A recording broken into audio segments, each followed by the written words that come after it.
Hello and welcome to the Money Marketing Podcast. I'm Kimberly Dondo, Digital Content Manager, and we are back together again for our end of month podcast. So if everyone could introduce themselves, let's start over here.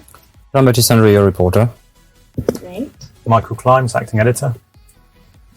Mohammad Mustafri, reporter. Amanda Newman-Smith, feature writer. And I'm Lois Valley, chief reporter. Awesome. So great to have you guys back again with a slightly different lineup without Katie, who is on maternity leave. I know. But also she's, bringing life into the world. So yay to that. Yeah, that's true. And right now, Mike, of course, is now our acting editor. So yay. Thank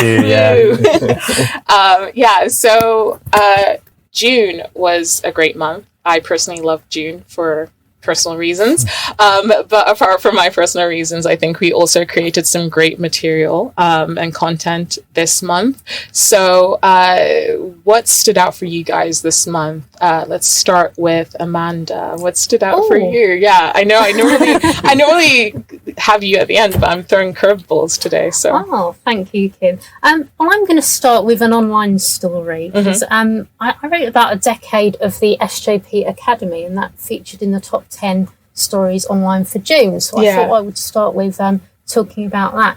Because I had a chat with Andy Payne, the head of the Academy, and he was really interesting because he was talking about the plans that he has for the Academy and also looking back on the last 10 years of how it started and all the changes that have come in as a result of the pandemic. Because they've actually shifted it now from being a face-to-face only academy to being a mix of online and face-to-face. So the idea is to bring more advisors through.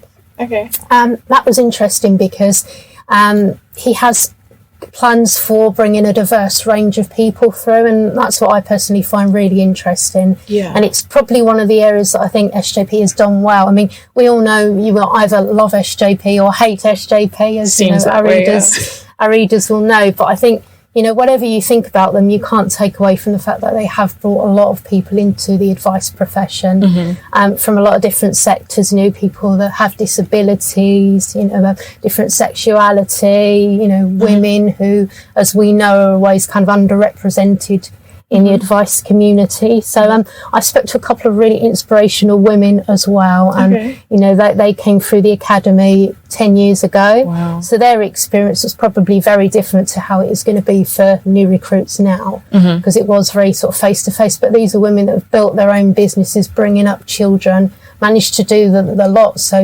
respect to them. I'm also going to switch to the attention to the magazine now, because another interesting one that I did was around ESG and whether we should explicitly include health in ESG. Yeah. And so the acronym would become ESHG. I've got to be careful how I pronounce it because it's getting to be a bit of a mouthful if we do that. The reasoning behind this was that health is under the kind of social element of ESG, but not always clear. And this was actually off the back of some research that Legal and General are doing with University College London, and they're kind of looking at the role of business in improving health for people, that have kind of, disparity in health from the social classes and whatnot. Yeah. So they were saying that, business can take a role in even out the inequalities. So I was sort of looking to the industry to see what they thought about ESGH. As you can imagine, opinion was mixed. Some felt that it was great to have ESGH, or however you want to put it, to explicitly bring out the health element, precisely because no one's quite sure about what the S stands for, and that would kind of bring more clarity to that element. But there were other opinions where people said, actually, this is going to be really complicated. People are used to ESG, and adding anything else to it will just complicate it, and it won't actually solve anything. You just can't stick a letter in there and hope to solve everything. So I guess also the question would be, like, in terms of health, like, what is that investment? What are you investing into, like charities, or like what part of healthcare? Healthcare company. But then that makes it privatized, right? And then that's the slippery slope. This is the thing about the research. They were saying, because of the pandemic, that companies are more aware of health and well-being among their staff. But they see this vision under the ESGH, or however, wherever you want to put that H in that acronym. It can be about the services that a business is offering as well. Right the way through. The products and services, not just their own staff, but right across the board, and sort of relationships they have with suppliers and everything. Okay. So it's kind of like a real sea change, I think. But as I say, it's got mixed opinion. But I found that one of the most interesting things, actually, because we're all hearing about ESG. Yeah, definitely. But can I just quickly mention another one? I'm aware that I've quite got a lot to say this month. We love that. I also looked at cohabiting as a source of vulnerability, and I didn't want to forget this one because it's something that didn't really occur to me. I mean, we all know people that are living together, couples that are living together, not necessarily married. We might be doing it ourselves, but would we consider ourselves vulnerable because of it? My immediate thought, no, not necessarily, but actually it can be a source of potential vulnerability. Because you don't have the same rights as a married couple. I think people are so used to trotting out the line on, common law spouse, and thinking that just because they've been living together for 20 odd years, it gives them the same rights. But it does not. It doesn't. No, spoke to loads of family lawyers who have, had these stories of people relying on that, and then found actually, they've split up and they're in an awful state because they haven't got either a cohabitation agreement in place which sets out who gets what in the event of a split, or they haven't even thought about it. So in my article, I'm looking at what financial advisors can do to kind of, smooth that process, raise awareness with clients and how they tackle it, because it's not an easy conversation to have. So it seems like we're always going to be signing contracts in every aspect of our lives, every stage of your life. Get into a new relationship, here's a contract for that relationship. Just so that we know where we both stand, if this were to end. Not very romantic, but yeah, I understand that. No, an interesting one. But that's me done for this month, Kim. Okay, awesome. I'm going to throw it over to our acting editor, Michael. What stood out for you in June? What stood out for me in June? I've been told before that I shouldn't speak for the other reporters. Yeah, speak for yourself. So I'm going to speak for myself. So I'm just going to mention two of the pieces of work that I did. One was in the June issue of the magazine. I wrote a leader about which is called Diversity a la carte, and it was about the FCA's diversity proposals. So the FCA has been pushing diversity quite strongly, wanting to increase the representation of women and minorities on boards and senior companies. And what was very, very interesting was that in the response to a consultation they did on the subject, there was unanimous support for all their proposals, except the proposal that companies should collect women's data, but collect women's data who self-identified their gender. And a majority of respondents basically responded and said that was not a good idea. That should not be mandated because it might. One of the main objections they had was that it might undermine equalities legislation. And also make women who have this very sensitive subject who are born women saying don't who haven't transitioned would make them feel insecure and also undercut women's rights. And the way the data would be collected would be problematic. And so that was very, very interesting.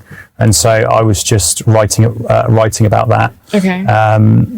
So I thought that was a interesting one. Yeah, so interesting. That was a very interesting response to. So in terms of like backtracking, so that I make it clear. Sure. So they were against it because of women having to state whether they were born a woman or whether they were a trans woman. Was that the self-identifying? Okay. It was the sort of self-gender recognition. So if you could say, I define myself as a woman. I identify as a woman. And I should be counted as such. And a lot of the respondents to the FCA's proposals, which were saying that was okay, were saying that was problematic. because it would undercut current sort of equalities legislation, so on and so forth. Yeah, like protecting. Okay, yeah, that makes rights. sense. So that's so I just thought that was very interesting when I read that response. And then the other thing I wrote was just a news story online, which was Andrew Bailey, Bank of England governor, appeared in front of the Public Accounts Committee, who are currently investigating British Steel, and they were basically ongoing saga. Yeah, and they were looking into his past as head of the FCA, because he used to run the FCA before he ran the Bank of England. And the whole British Steel saga blew up when he was running the FCA. So MPs kind of dragged him over the coals a bit and gave him a tough time.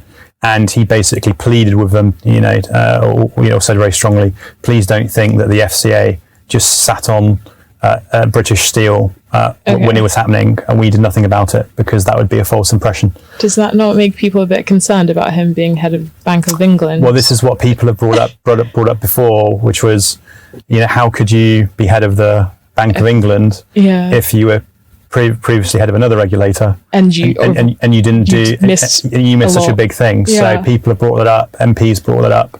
So that was very, very interesting to see. Okay, and is there anything that's going to come off that, or in terms of what might happen to his position? Or, I don't know. I don't think so. No. I think that there is a perception. I'm not saying I necessarily agree with this perception, that there seem to be loads of people who work in the financial regulators, and they work at one of the smaller regulators, don't do a particularly good job, and then they still get promoted. So there's that perception there, a lack of accountability. So I can see that. But that's to be continued, I guess. JB has something to add. That's a question. Didn't he fall asleep once at a FCA meeting on BSPS? I think it might have been in a meeting with British Steelworkers, apparently, that he fell asleep. So with that's probably the meeting where he missed everything. Exactly. So I think there were some campaigners and steelworkers who went to meet him, and they were talking about how bad British Steel was, and supposedly he went to sleep during the meeting. I haven't reported that. I can't verify allegedly, but it's allegedly. I think we should. Maybe he has narcolepsy. We cannot say we were not there. We were not there. This was all JB's troublemaker over here. But I'm not the editor, so I'm. I'll get it. That's a very good point. I'll just get it. Whatever goes wrong on this podcast, I'll be blamed. Your inbox will just be flooded. That's cool. Let's turn over to the troublemaker. JB, what about you? What stood out for you in June? What stories I wrote about the CI? So I've got in touch with sources from within, and there's a lot of concern with how the organization is running its budget and its spending. With what? The CII. Okay. So I ran a story about how the spending for the IT budget might have strongly impacted their overall budget. And how, what was the finding? Because I know a lot of things have been coming up about, complaints have been coming up about the CI. There were a lot of points where sources said the CI is not well managed, so it's not me saying it, it's my sources. And IT was one of the major one. Okay. There's again a lot of questioning around what the CI is actually doing, and there's a lot of critique about. And they haven't responded at all? They responded, but I would say the answer was not really satisfying. It's not satisfying to the people who are using it? I would say they didn't really explain or really provided an answer that actually replied our questions. Okay. But again, if they don't want to fend for themselves, I'm not going to do it for them. That's fair. Good point. Anything else that you wanted to point out from June? Should I speak about feature I wrote in the magazine? For June? Yeah, I think June. Yeah. Yeah, June. Yeah. So the ESG in private equity, why? Yeah. Yeah, so it stemmed from discussion I had shortly after the launch of the Russian invasion of Ukraine. That so an asset manager told me, or it was his view, that different stocks would move into private equities on the long term. Okay. Because the ESG would make them uninvestable, but there would still be, these companies would still make money, and there would still be people who are interested in, investing in them and, reaping the benefits.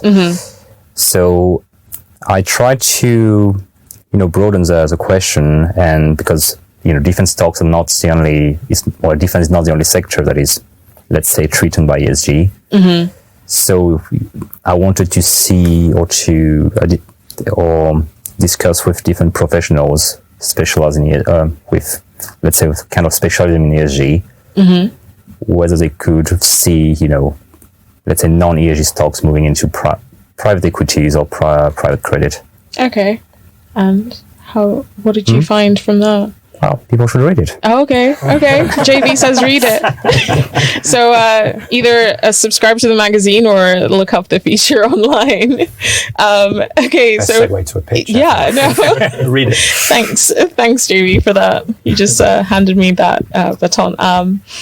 So okay, let's go over to Lois. Hello. You had the cover, right, for June? I did, yes. I wrote my cover for June on vertical integration. Yeah. So this was off the back of the news that Aviva wants to buy Succession Wealth, which is a big consolidator. And it's interesting because we do see obviously a lot of deals between IFAs, especially consolidators coming in, buying lots of smaller IFAs. But it's more rare that you see like a big company such as Aviva, big pensions and insurance business, come in and want to buy a consolidator itself. So it's a very big deal. £385 million, I think. Is there a reason or an angle as to why they want to do that?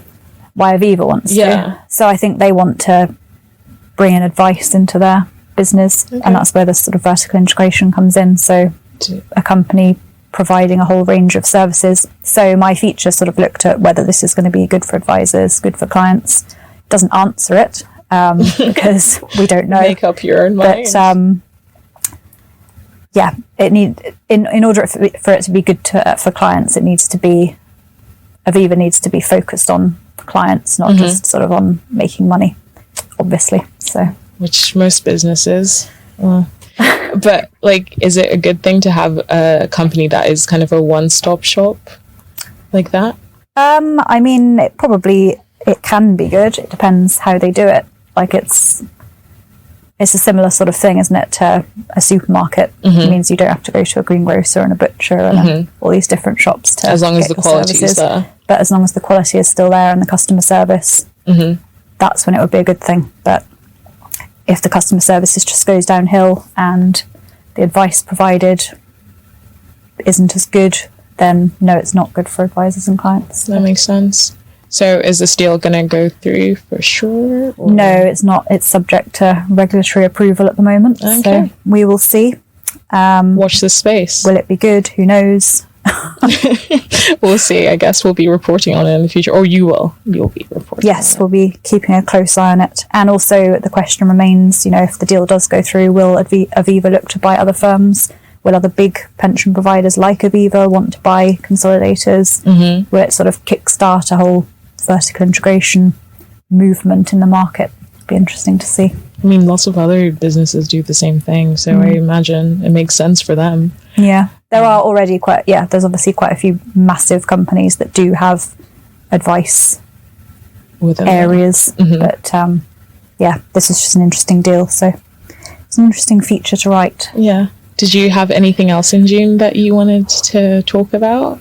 Can we talk about the retirement summit, which was my debut chairing? Oh, yes. As someone who is there and in the audience, you did very well. Yes. Thank you. Yes, I like to be the centre of attention. Yeah, and you do it so well. So, so this is our 1.5 day conference in mid-June, retirement summit.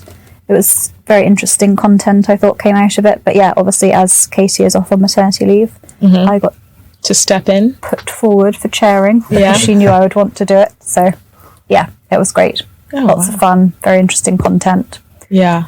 I actually enjoyed it too. We got 5 news stories from it as well. Yeah, Which there was were really quite a good few. from the It was quite site. news heavy. And news heavy, and you know, good range of news stories too. And some interesting panels and lots of audience participation as well, which is great. It was really good. The audience were right in there. And also like the speakers were super engaging. So if that is, this is your note, listener, to sign up for Money Marketing Interactive in September.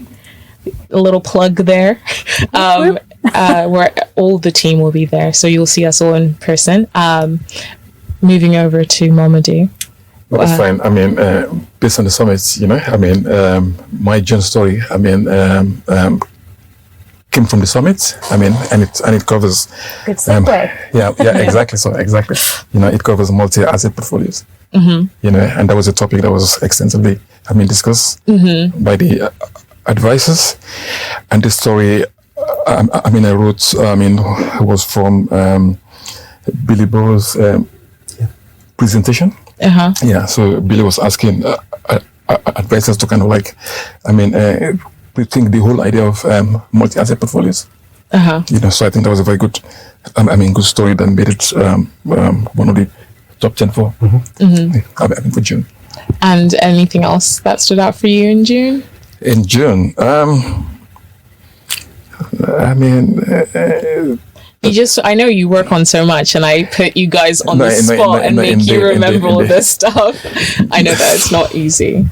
No, but I think this was the one that started for me, you know. Yeah. No, it was interesting. It was a really interesting presentation to watch as well. No, yeah. It was. I have minimal understanding, but I'm starting to pick it up, I think. Really? And I didn't feel bored at all. And for someone with a hyperactive brain as I have, that is a true feat. So, I think I learned quite a bit from it. Not as much as advisors probably would, but yeah. So let's stick with you. And is there anything you're doing in our new issue, our July issue that is coming out soon? I believe so. I believe you wrote the cover feature. I did the cover feature. You know, that's exciting. I know that's a tough task to do, but that was fun to do, and I don't want to give, I mean, everything away because. But let us know what it's about. I mean, that's coming.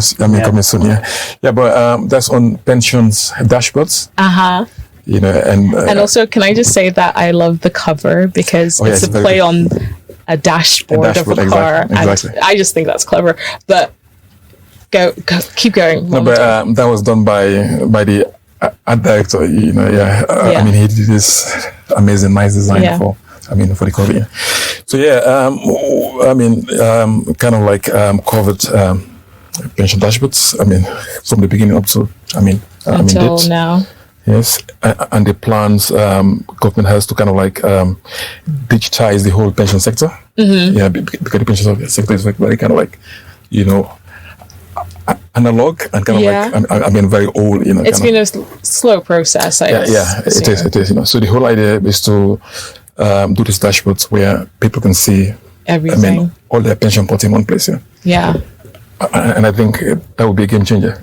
What, like, instead of having to like find your personal number and then transfer over. Exactly. So instead you just log into one place and be like, I have pension pot. That would be phenomenal. Because honestly, for me, when I was putting all my pension pots together, I had to go through, because my mum is a very big advocate of like, keep all your letters. So I had like these files and files of stuff since I started getting letters from the bank or my jobs or pay slips or whatever. So I had to like dig through all of those to find all the different letters from imagine all the jobs I had from 16 when I started getting pensions and stuff, and like putting it all into one place. So being able to just log in and see it would that's be the whole phenomenal. idea of this dashboard. You know, that would just change that away. You know, instead of going through your files, checking for for all job or pension schemes, you would just go in and finding lost pensions. Exactly. Oh my god! And then forget about that summer job that you did. Exactly. So you can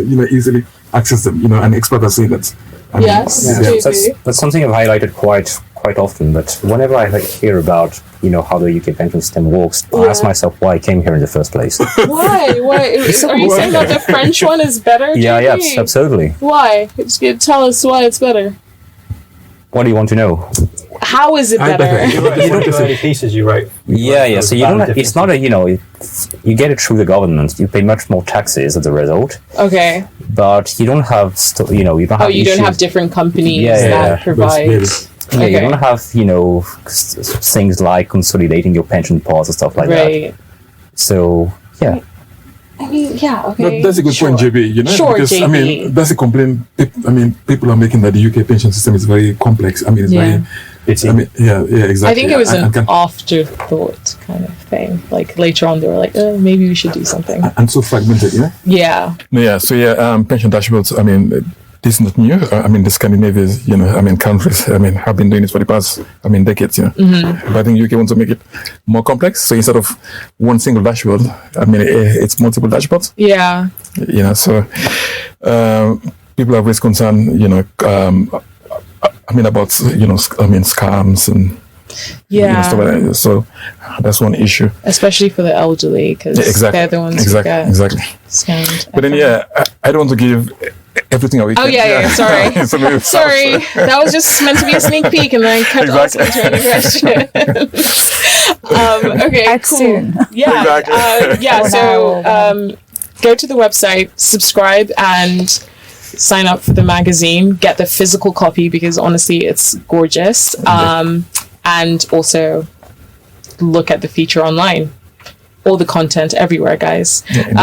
Also, let's go to Lois. What did you cover in the July issue? Did you have anything in the July issue? Yes. Mm-hmm. So aside from the write-up of the aforementioned retirement summit, which I wrote, also I wrote a leader, and it's about, I think it's titled, "Are Asset Managers Walking the Talk on ESG?" Okay. So again, I don't want to give too much away because it is just a short leader. Yeah. But I basically ask whether asset managers are doing enough on carbon cutting. Okay. They're always talking about these ESG investments and things, but what are they actually doing as companies? Would they pass their own ESG credentials? Ooh. It's an interesting one. Yeah, and it doesn't come up that much. So, yeah. Yeah. That sounds I'd like to do something longer, like a podcast series or something. Ooh. Yeah, let's do that. Now I have to because I've said it. Yeah. I don't know where we will slot it in at this point. We have so many podcast series. But yeah, I'm always up for producing a new one, so please bring it over. Amanda, what about you? What did you cover? I know you probably covered a lot in July. I mean, she does all the time. Yeah. You have so many ideas. You have no idea how many you just come up with. Are you like a shower person where when you're in the shower you think of new ideas? I'm a walking my dog person. Oh, okay. Walking your dog. In the shower too, and walking the dog. Yeah, very creative times for me. Yeah, okay. Yeah. Always got notepads everywhere, but can't move for notepads. But yeah, so in July, to mark 50 years of Pride and LGBTQ plus equality, I'm speaking to advisor Jamie Lowe. Jamie is transgender and also identifies as binary. So I'm asking Jamie about how advisors who don't identify as binary and are not transgender, how they can deal with clients who are and make them comfortable as opposed to not meaning to put your foot in it but doing it accidentally. So I'm sort of looking at that. And I'm also looking at to what extent you can financially plan for divorce. Again, I seem to be sort of doing this stuff on breakups, but I don't. You're happy though, right? Turn it into a book. Exactly. Covering all areas, just in case, just in case. Yes, call it just in case. That's a great line. I might actually do that. Thank you. But I'm looking at prenups and postnups as well as what financial planners can do in the run-up to any pension sharing arrangements. So sort of looking at the whole shebang. Are really. prenups and post-nups, are they a thing in the UK? They are, yeah. Okay. I thought they were just for very, very rich people. I thought they were like American Amazing, mostly, yeah. that I only hear Americans talk about it, so I didn't know it was a thing in the UK. No, apparently it's growing in the UK and not Okay. just for the ultra wealthy. I'm hearing that it is often used for people on their second marriages who have children from the first Right, marriages, so they yeah. want to protect the It makes inheritance sense, yeah. and so forth. But no, again, I'm not going to give too much away. Yeah. I'm going to remain stum from now on. No, like that's another area that really interests me. So I'm not going to ask any more questions because I could ask a bunch. But let's go over to Mike. What about you? Did you do anything in July that you I did. Yeah, I did manage to get a leader in. So it's just basically about how the advice sector needs to do more to attract younger clients, and it was based on some research that advisors are a bit lazy. Okay. And they're living up to their stereotypes. The stereotype of advisors is that they tend to go for older and wealthier clients because it's basically grab the loot, get the assets under management. Right. And there was some research by Technical Connection, which they went through some numbers to show that that's the case. Basically, with the average age of clients, and tend to be older and richer.